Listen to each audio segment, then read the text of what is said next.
Hi, I'm Rita. I'm here to teach you Class 5, Semester 2.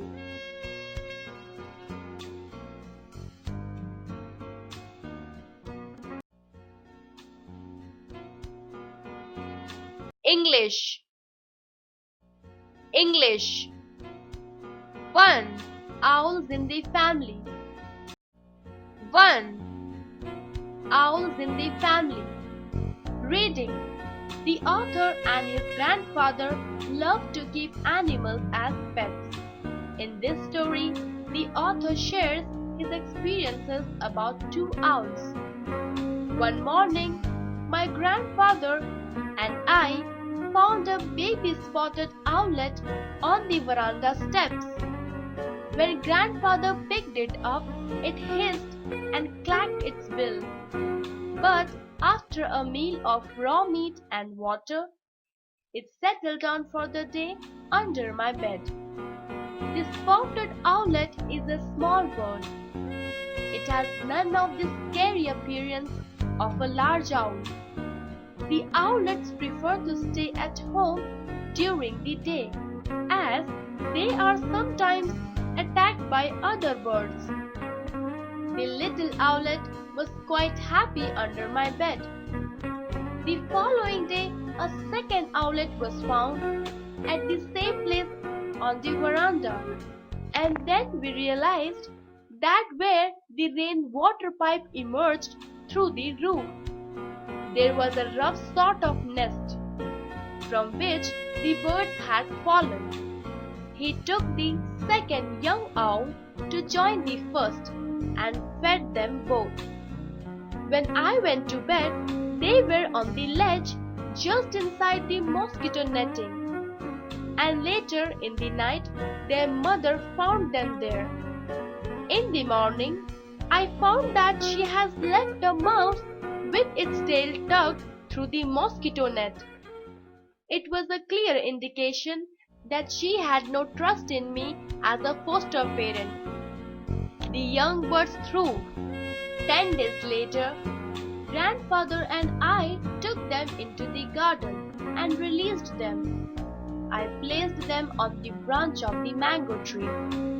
Then, from a safe distance, we watched the mother fly down and led her offspring into the long grass at the edge of the garden.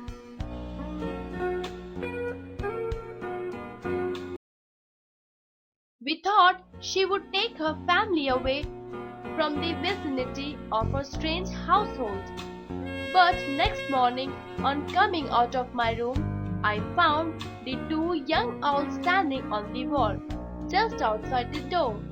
I ran to tell grandfather, and when we came back, we found the mother sitting on the bird bath 10 yards away.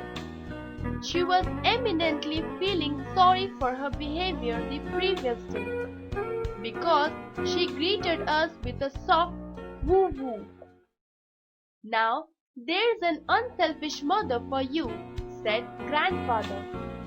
"It's obvious she would like them to have a good home, and they are probably getting a bit too big for her to manage." So, the two owlets became regular members of her household, and strangely, they were among the few pets that grandmother took a liking to. She objected to snakes, monkeys, and crows, but she took quite a fancy to the owls and frequently fed them on spaghetti. They seemed quite fond of spaghetti. In fact, the owls became attached towards anyone in a petticoat, including Aunt Mabel, who was terrified of them. She would run shrieking from the room every time one of the birds came up to her in a friendly manner.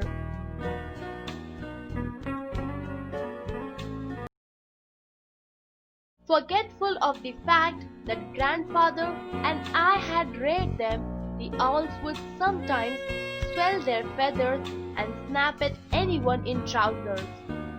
To avoid displeasing them, grandfather wore a petticoat at feeding time. This mild form of transvestism appeared to satisfy them. I compromised by wearing an apron. In response to grandfather's voice, the owlet would make sounds as gentle and soothing as the purring of a cat. But when wild owls were around, ours would rend the night with blood-curdling shrieks.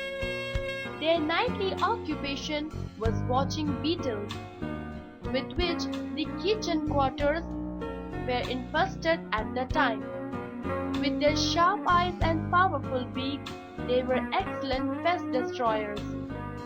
The owls loved to sit and splash in a shallow dish, especially if cold water was poured over them from a jug at the same time. They would get thoroughly wet, jump out onto a perch, shake themselves, then return for a second splash, and sometimes a third. During the day, they dozed in large cages under the trees in the garden. They needed cages for protection against attack from wild birds. At night, they had the freedom of the house, where they exercised their wings as much as they liked. Superstitious folk who dread the cry of the owl may be interested to know that, mice excepted, there was no untoward deaths in the house during the owl's residence. Looking back on those owlish days, I carry in my mind a picture of grandmother with a contented look in her rocking chair. Once, on entering her room while she was having an afternoon nap, I saw that one of the owls has crawled up her pillow till its head was snuggled under her ear. Both grandmother and the little owl were snoring.